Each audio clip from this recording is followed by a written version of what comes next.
Hello, beauties.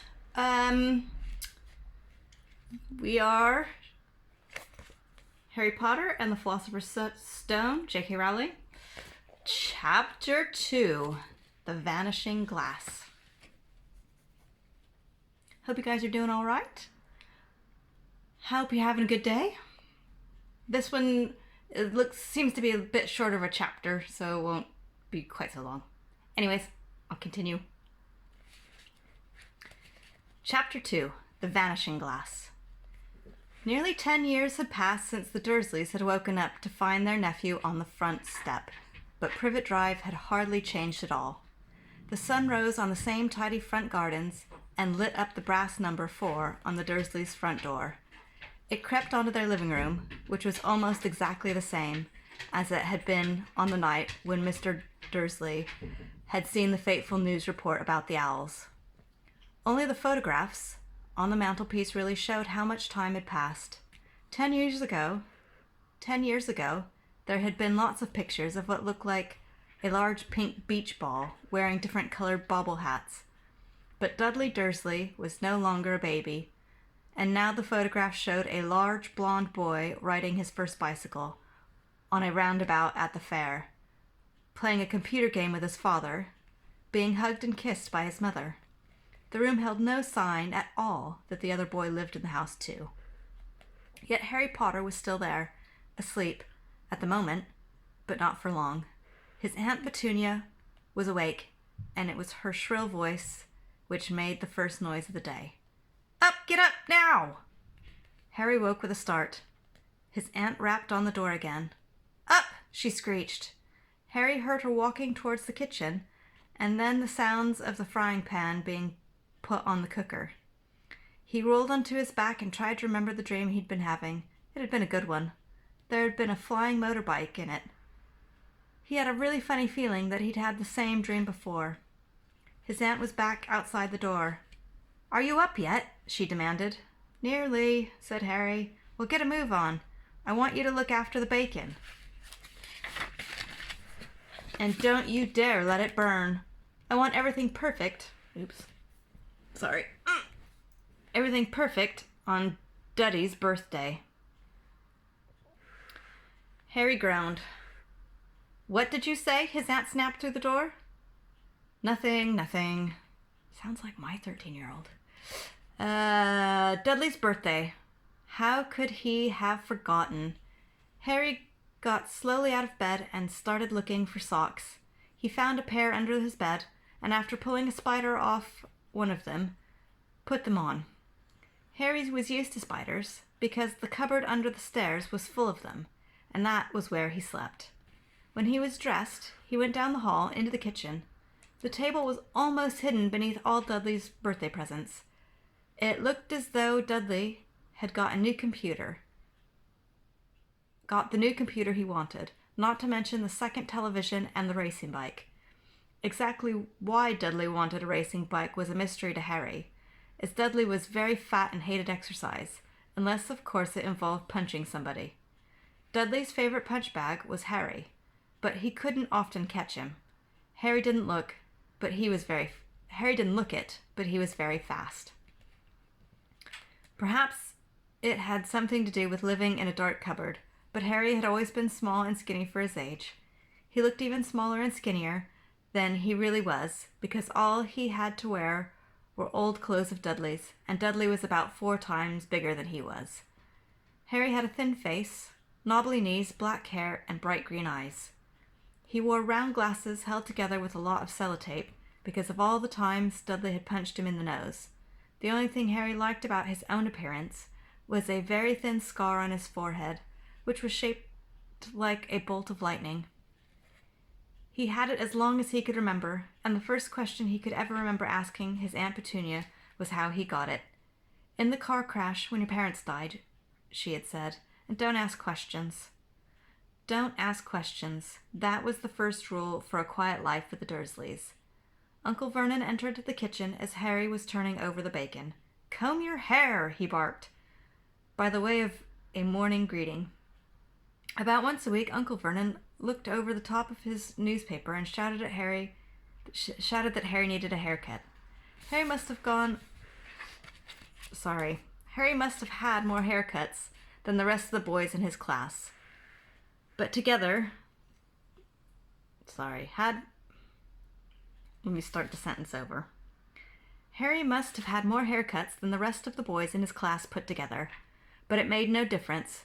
His hair simply grew that way all over the place. Harry was frying eggs by the time Dudley arrived in the kitchen with his mother. Dudley looked a lot like Uncle Vernon.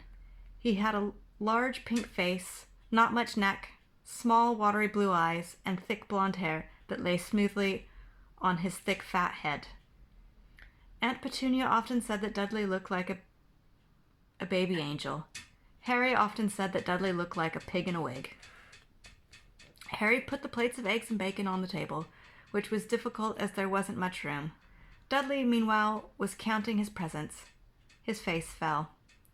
36, he said, looking up at his mother and father. That's 2 less than last year.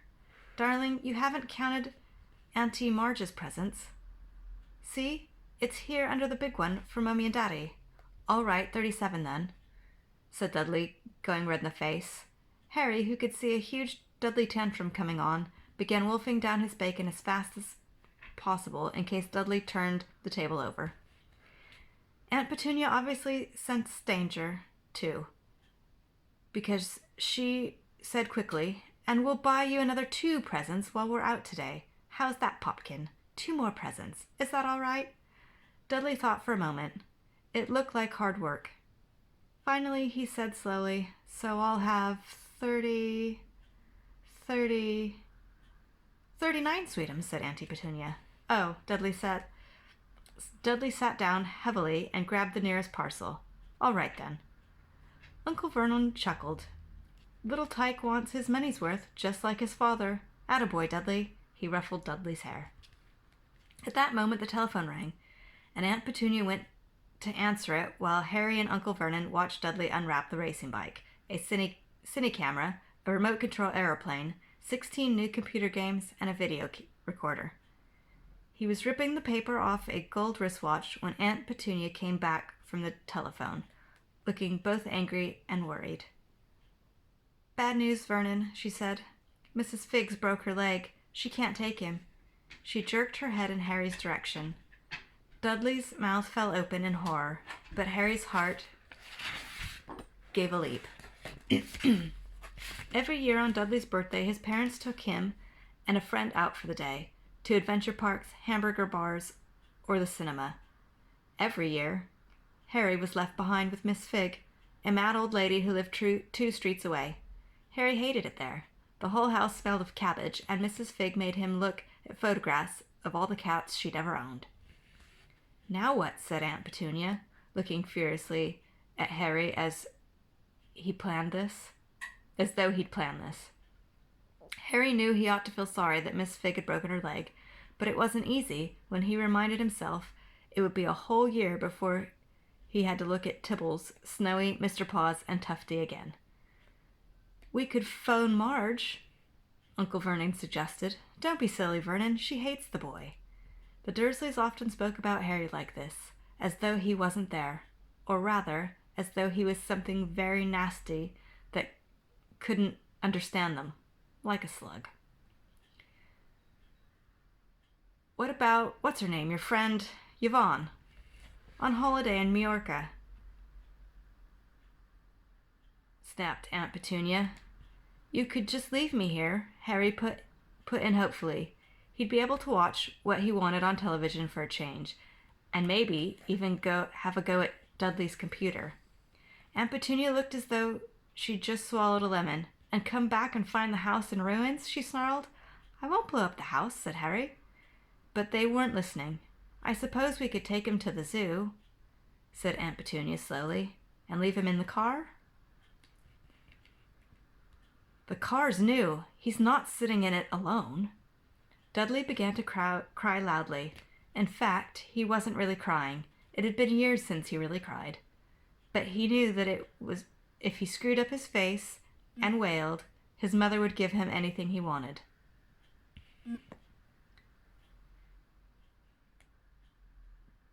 Dinky Duddums, don't cry. Mummy won't let him spoil your special day, he cried, flinging her arms around him. I don't want him to come, Dudley yelled between huge pretend sobs. He always spoils everything. He shot Harry a nasty grin through the gap in his mother's arms. Just then the doorbell rang. Oh, good Lord, they're here, said Aunt Petunia frantically. And a moment later, Dudley's best friend, Piers Polkiss, walked in with his mother. Piers was a scrawny boy with a face like a rat. He was usually the one who held people's arms behind their backs while Dudley hit them. Dudley stopped pretending to cry at once. Half an hour later, Dudley, who couldn't believe his luck, was sitting in the back of the Dursleys' car with Piers and Dudley on the way to the zoo for the first time in his life. His aunt and uncle hadn't been able to think of anything else to do with him, but before they left, Uncle Vernon had taken Harry aside. I'm warning you, he had said, putting his large purple face right up close to Harry's. I'm warning you now, boy. Any funny business, anything at all, and you'll be in the cupboard from now until Christmas. I'm not going to do anything, said Harry, honestly. But Uncle Vernon didn't believe him. No one ever did. The problem was strange things often happened around Harry, and it was just no good telling the Dursleys he didn't make them happen. Once Petunia, tired of Harry coming back from the barber's looking as though he hadn't been at all, had taken a pair of kitchen scissors and cut his hair so short he was almost bald, except for his fringe, which she left to hide the horrible scar. Dudley had laughed himself silly at Harry, who spent a sleepless night imagining school the next day, where he was already laughed at for his baggy clothes and sellotape glasses. Next morning, however, he had got up to find his hair exactly as it had been before Aunt Petunia had sheared it off. He had been given a week in his cupboard for this, even though he had tried to explain that he couldn't explain how it could grow back so quickly. Another time, Aunt Petunia had been trying to force him into a revolting old jumper of Dudley's, brown with orange baubles. The harder she tried to pull it over his head, the smaller it seemed to become, until finally it might have fitted a glove puppet, but certainly wouldn't fit Harry. Aunt Petunia had decided it must have shrunk in the wash, and to his relief, Harry wasn't punished. On the other hand, he got into terrible trouble for being found on the roof of the school kitchens. Dudley's gang had been chasing him as usual, when as much to Harry's surprise as anyone else's, there he was sitting on the chimney.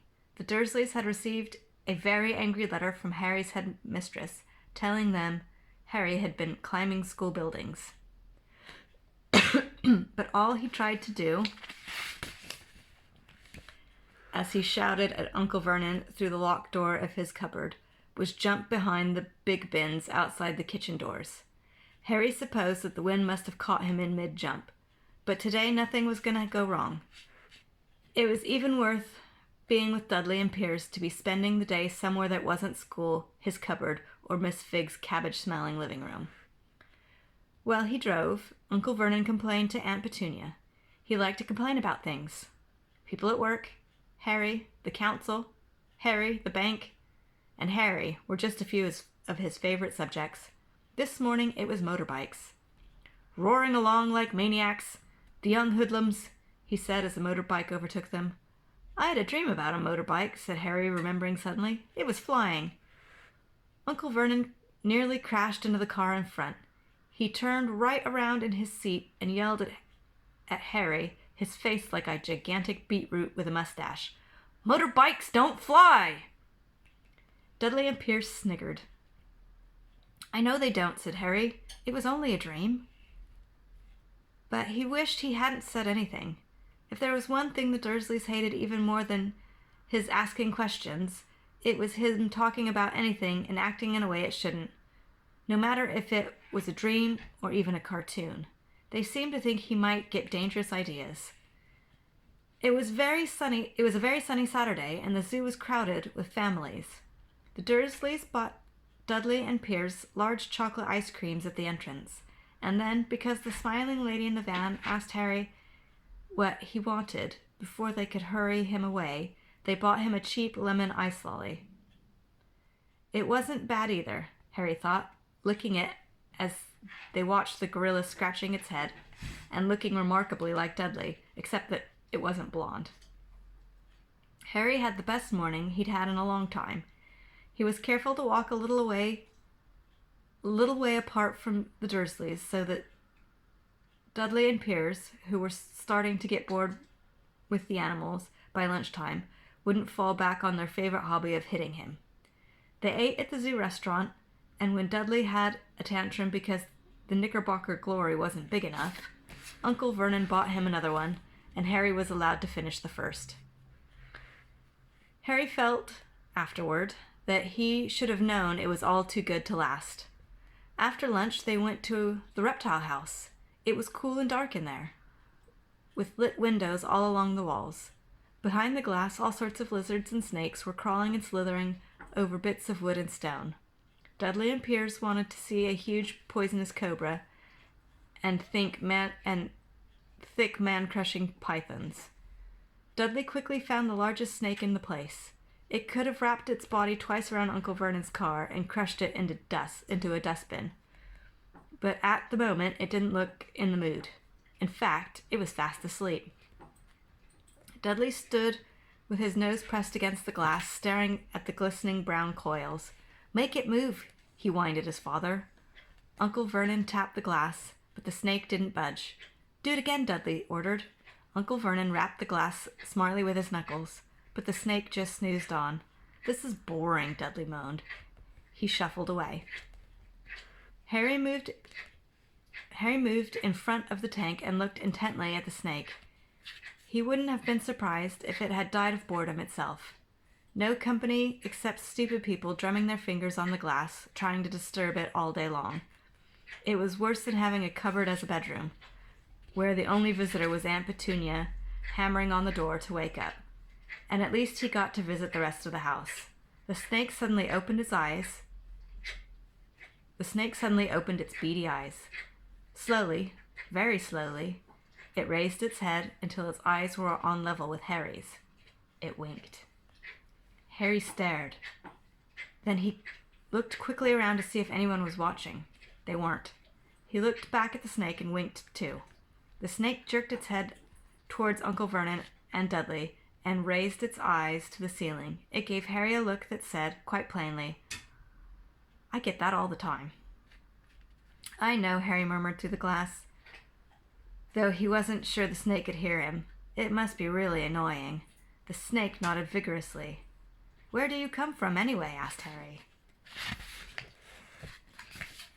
The snake jabbed its tail at a little sign next to the glass. Harry peered at it. Boa constrictor, Brazil. Was it nice there?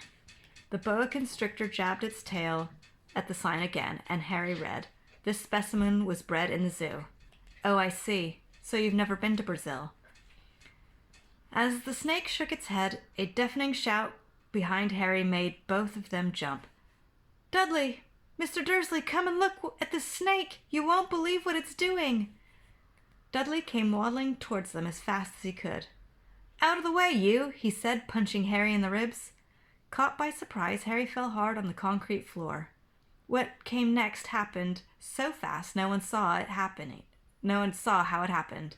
1 second, Piers and Dudley were leaning right up close to the glass. The next, they had leapt back with howls of horror. Harry sat up and gasped. The glass front of the boa constrictor's tank had vanished. The great snake was uncoiling itself rapidly, slithering out onto the floor. People throughout the reptile house screamed and started running for the exits. As the snake slid swiftly past him, Harry could have sworn a low hissing voice said, "Brazil, here I come. Thanks, amigo." The keeper of the reptile house was in shock. "But the glass," he kept saying. "Where did the glass go?" The zoo director himself made Aunt Petunia a cup of strong sweet tea while he apologized over and over again. Piers and Dudley could only gibber. As far as Harry had seen, the snake hadn't done anything except snap playfully at their heels as it passed. But by the time they were all back in Uncle Vernon's car, Dudley was telling him how it nearly bitten off his leg, while Piers was swearing it had tried to squeeze him to death. But worst of all, for Harry at least, was Piers calming down enough to say, "Harry was talking to it, weren't you, Harry?" Uncle Vernon waited until Piers was safely out of the house before starting on Harry. He was so angry he could hardly speak. He managed to say, "Go, cupboard, stay, no meals," before he collapsed into a chair, and Aunt Petunia had to run and get him a large brandy. Harry lay in his dark cupboard much later, wishing he had a watch. He didn't know what time it was, and he couldn't be sure the Dursleys were asleep yet. Until they were, he couldn't risk sneaking to the kitchen for some food. He lived with the Dursleys almost 10 years. 10 miserable years, as long as he could remember. Ever since he'd been a baby, and his parents had died in that car crash. He couldn't remember being in a car when his parents had died. Sometimes he strained his memory during long hours in the cupboard. He came up with a strange vision, a blinding flash of green light, and a burning pain in his forehead. This, he supposed, was the crash, though he couldn't imagine where all the green lights came from. He couldn't remember his parents at all. His aunt and uncle never spoke about them, and of course he was forbidden to ask questions. There were no photographs of them in the house. When he was younger, Harry had dreamed and dreamed of some unknown relation coming to take him away. But it had never happened. The Dursleys were his only family. Yet sometimes he thought, or maybe hoped, that strangers in the street seemed to know him. Very strange strangers they were, too.